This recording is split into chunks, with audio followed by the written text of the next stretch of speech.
Hi Rosemary. Hi Eugene. So tell me a little bit about your childhood and where you grew up. I grew up in South Australia and various locations, but mainly in the mid-north and cattle stations. I actually never thought there was any more than about 36 people in the entire world, because that was my world, 36 people. Tell me a little bit about your career before your injury.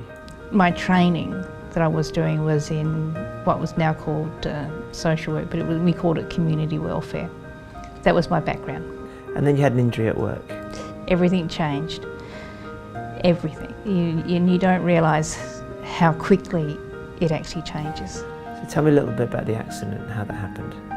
I actually had a whole lot of stuff fall on top of me. It's funny, you know, even now, 22 years later, every time I walk past that building, I can immediately place myself on the 22nd floor, quite literally on the floor, screaming some very nasty obscenities. Like I said, I grew up on cattle stations and transport. I know some pretty nasty words. And I knew I was in trouble. My first thought was, I need to be able to stand up. And I didn't know if I could. So how did your life change after the accident? Pre-injury I was left-handed. Post-injury I'm not. The damage to my left shoulder means that I actually can't grip anything properly in my left hand anymore. And you don't actually think about it until you go to pick up a cup of tea and it drops on the floor.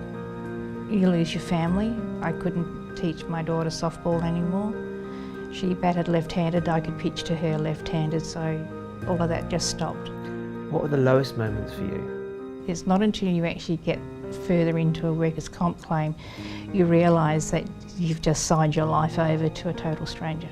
You just become isolated within yourself because the system is just so terrifying and nobody explains it to you. Nobody actually says, well, we actually need you to go and see this particular person, or we need you to do something. They just say, if you don't do it, we'll breach you. And you have no idea what that actually means, but you know it's something serious. But you bounced back. I did. What happened? You get to a point, and it was after the last suicide attempt, I just thought, no, they're not going to take my life. I went looking for me. I went looking for the community welfare aspect of workers' compensation. Only to find out community welfare and workers' compensation doesn't exist. So you do the intelligent thing, damn it, I'll just do it myself. So what did you do next? We started Craig's Table. So what's Craig's Table? Craig's Table is the only community-based return to work program for injured workers. And what does it do? It gives people permission to have their own life back. It gives them some accreditation that's very required within the workforce. It gives them the ability to make their own decisions and understand that they have the right to feel safe and to grow and go forward within their own life.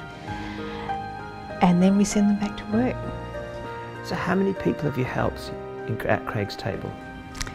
In the last 4 years, we've had 135 people go through the program for 133 successes. So you plan to bring Craig's Table to New South Wales? The ambition was to have it right across New South Wales within 12 months, but realistically it'll take us about 3 years. Okay, and what support do you need to make this happen?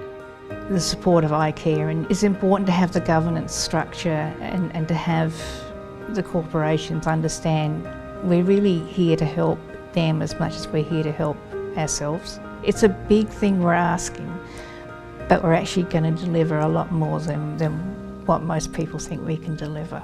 You're making a difference. We're making a difference and we're taking everyone with us, so that's the main thing. The injured worker community is a workforce looking for a place to be, and Craig's Table is it, and we can benefit from the community as much as the community will benefit from us.